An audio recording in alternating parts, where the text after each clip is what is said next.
নমস্কার, আমার হাতে যে আমটি দেখতে পাচ্ছেন এটি হলো নামডকমাই। এই আমটির কালার দেখুন, কালার শেপ খুবই দুর্দান্ত, দেখলেই মন ভরে যায়। তো এটি হলো আমার ছাদ বাগানের আম গাছের আম। তো এরকম পরিপক্ক অবস্থায় গাছ থেকে ঝরে পড়ে গেছে। তো নামডকমাই গাছটা হলো এইটা, এই গাছের এই বোটার মধ্যে ধরেছিল। তো আজকে এই আমটা টেস্ট করে দেখব এর ভিতরে আটি এবং যে আঁশভাব আছে কি না সবগুলিই দেখব। তো আমি আস্তে আস্তে এটা কাটার চেষ্টা করছি, স্মুথলি কাটা যাচ্ছে। তো ভেতরটা দেখব।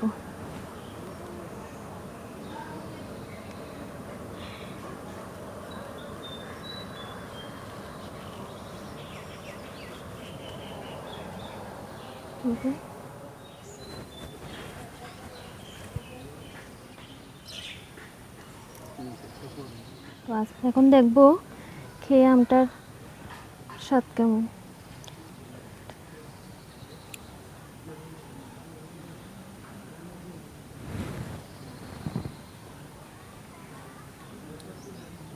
ভালোই কাটা যাচ্ছে, মানে কোনো আঁশভাব নেই মতো লাগছে। তো দেখি খেয়ে, দেখি অনায়াসে চামড়ার থেকে উঠে যাচ্ছে। একটু খেয়ে দেখো।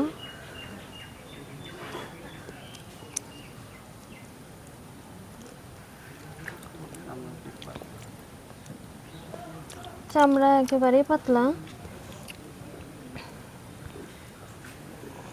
তুমি আরেকটা খেয়ে দেখো কেমন টেস্ট, কেমন দেখো। আমার অনেক ভালো লেগেছে। আমার খুব দুর্দান্ত হয়েছে, যে খুব ভালোভাবে উঠে যাচ্ছে চামড়ার থেকে। তোমার কেমন লেগেছে? এই হলো আমাদের স্পেশাল আজকের অতিথি। তোর কাছে কেমন লেগেছে? খুব ভালো লেগেছে। তো আমি একটু খেয়ে দেখি। নামডকমাই আমটা টেস্ট খুবই ভালো, চামড়া একেবারেই পাতলা। মানে অনায়াসে চামড়ার থেকে উঠে যাচ্ছে পিসগুলো।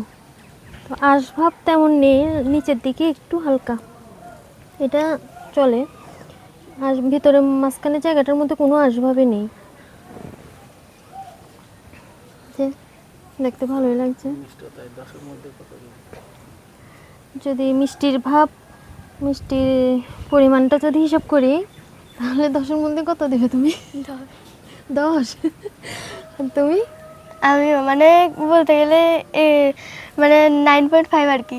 অনেক ভালো লেগেছে, অনেক ভালো লেগেছে এটা। তোমার? আমারও 10-এর মধ্যে 10।